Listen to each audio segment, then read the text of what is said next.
যে সমস্ত ঘটনা শুনছি, যে লেভেলের প্লট শুনছি, ক্রিস ফোর যখন আসবে আমি লিখে দিচ্ছি সমস্ত সিনেমার রেকর্ড ব্রেক করে ছাড়বে, কারণ এটা ভয়ঙ্কর কিছু হতে চলেছে, বিরাট কিছু হতে চলেছে। এবং যখন রিলিজ করবে না সেই সময় হাইপ দেখবেন কাকে বলে। এতদিন ধরে আপনারা জওয়ান অ্যানিমেলের হাইপ নিয়ে কথা বলেছেন, ক্রিস ফোর আসতে দিন। হাইপ কাকে বলে, রিয়েল হাইপ কাকে বলে, একদম বুঝিয়ে সুঝিয়ে একদম মানে আমাদেরকে একদম মানে উড়িয়ে দেবে জাস্ট। তো যে সমস্ত ঘটনা শুনছি ক্রিস ফোর নিয়ে, দেখুন মানে যে জিনিস শুনছি আমি এটুকু তো শিওর এই সিনেমাটা যখন আসবে মেরে কেটে 10-12 বার তো দেখতে যাবোই। কারণ প্রথম কথা, ক্রিস আমাদের চাইল্ডহুড ইমোশন। আমাদের ক্রিসকে দেখি বড় হওয়া, সিনেমার প্রতি ভালোবাসার পেছনে ক্রিসের অবদান ছিল। এবং তখন মা বাবার কাছে বায়না করা, ক্রিসের মানে স্টিকার কিনে দাও, কই মিলকা তো দেখেছিলাম অবশ্যই, কিন্তু ক্রিস একটা আলাদা ক্রেজ তৈরি করতে পেরেছিল। তারপর যখন ক্রিস 3 এসেছিল, সেটা 2013 সালে কি হাইপ ক্রিয়েট করেছিল। এবং এখনো অব্দি মনে আছে ফার্স্টেস্ট মানে 200 কোটি সেই সময় বক্স অফিস রেকর্ড করেছিল। তো ক্রিস যখন আসে চারপাশ কাঁপিয়ে রেখে দেয়। এবং এটা জাস্ট আসতে দিন বুঝতে পারবেন কাকে ধামাকা বলে। তো পিঙ্ক ভিলের মতো একটা মানে ইম্পর্টেন্ট একটা সোর্স থেকে একটা বড় আপডেট সামনে এসেছে ক্রিস ফোর সংক্রান্ত, অনেকগুলো আপডেট, সেগুলো নিয়ে কথা বলছি। প্রথম যেটা নিয়ে কথা বলবো, এই সিনেমার ভিএফএক্স এর দায়িত্ব দেওয়া হচ্ছে রেড চিলিসকে। কারণ এখন আমাদের ইন্ডিয়ার সব থেকে ভালো ভিএফএক্স কোম্পানি হচ্ছে রেড চিলিস। তো এটা একটা খুব ভালো সিদ্ধান্ত নেওয়া হয়েছে। সেকেন্ড হচ্ছে এই সিনেমায় প্রডিউসার হিসেবে থাকতে চলেছে রাকেশ রোশন এবং সিদ্ধার্থ আনন্দ। হ্যাঁ, তোমরা ঠিক শুনছো, সিদ্ধার্থ আনন্দ এই সিনেমায় কো প্রডিউসার হিসেবে থাকতে চলেছে। আর এই সিনেমার ডাইরেক্টর কে হবে, তো এখন যে নামটা সামনে আসছে সেটা হচ্ছে করণ মালহোত্রা। হ্যাঁ, তোমরা ঠিক শুনছো, এর আগে যে অগ্নিপাথ এবং ব্রাদার্সের মতো সিনেমা বানিয়েছে সেই করণ মালহোত্রা কিন্তু ক্রিস ফোর ডাইরেক্ট করতে চলেছে। কারণ রাকেশ রোশনের পক্ষে, ওনার এখন যে শারীরিক অবস্থা, ওনার পক্ষে এটা এরম ধরনের সিনেমা বহুদিন ধরে শুটিং করা খুব ডিফিকাল্ট, যে কারণে করণ মালহোত্রাকে দায়িত্ব হয়েছে। তবে রাকেশ রোশন অ্যাসিস্ট্যান্ট হিসেবে থাকবে, মানে বিভিন্ন রকম টিপস দেওয়া, নানা রকম ব্যাপার স্যাপারে থাকবে, এই নিয়ে কোনো সন্দেহ নেই। এবং এই সিনেমাটা শুটিং স্টার্ট হতে চলেছে এই বছরের শেষের দিক থেকে। তো এইগুলো ছিল বেসিক আপডেট। আসল আপডেট এবার আমি আসছি। এটা একটা আগে একটা ভিডিওতে আমি তোমাদেরকে বলেছিলাম ছোট করে, আজকে আবার বলছি। এই সিনেমায় কিন্তু ক্রিস নিজে একটা ভিলেন হতে চলেছে। মানে ক্রিসের ক্যারেক্টারে একটা বিরাট বড় ট্রান্সফরমেশন আসবে এবং ক্রিস চরিত্রটা নিজে একটা কিন্তু ভিলেনিয়াস জায়গাতে গিয়ে পৌঁছবে, এটা একটা বড় ব্যাপার।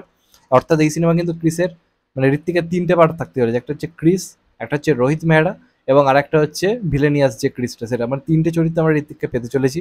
আরও তার সঙ্গে ভিলেন থাকবে, মেন ভিলেন তো অন্য একজন থাকবেই।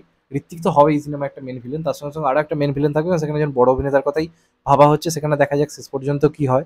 এবং এর মধ্যে আমি একটা নাম তোমাদেরকে বলেছি, রোহিত মেহরা। এবার অনেকের প্রশ্ন যে ক্রিস সিতে তো রোহিত মেহরা মারা গেছিল, তাহলে এখানে কি করে আসতে পারে? এখানেই চমক, এবং এখানে এই সিনেমার সব থেকে ভয়ঙ্কর জায়গা। এই সিনেমায় টাইম ট্রাভেল থাকতে চলেছে। তোমরা ঠিক শুনছো, ক্রিস ফোরেতে টাইম ট্রাভেল থাকতে চলেছে। এবং এই টাইম ট্রাভেলের মাধ্যমে এমন একটা পর্যায়ে আসবে যখন ভিলেনিয়াস যে ঋত্বিক, তাকে আটকানো যাচ্ছে না। চারপাশে নানা রকম একটা হ্যাভক ক্রিয়েট সে মানে চারপাশে করে ফেলেছে, পৃথিবীতে নিজের দখলে করে ফেলেছে। এবং অরিজিনাল যে ক্রিস তার পক্ষে সামলানো সম্ভব হচ্ছে না।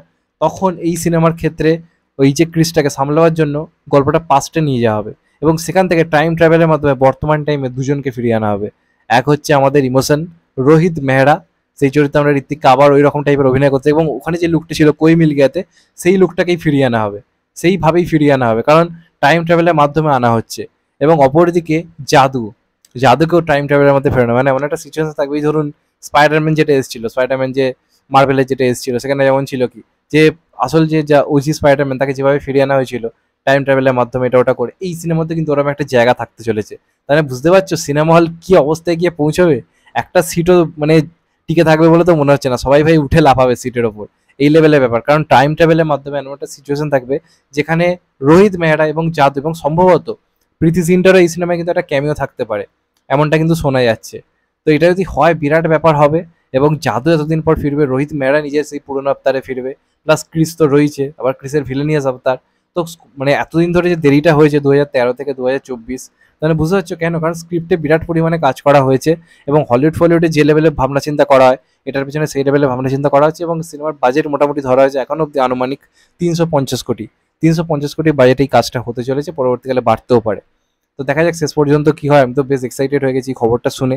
তোমরা কতটা এক্সাইটেড অবশ্যই কমেন্ট করে জানাও। আর যদি চ্যানেলটা নতুন হয়ে থাকো, চ্যানেলটা সাবস্ক্রাইব করে দিও অ্যান্ড কেটে দেবে লাইক।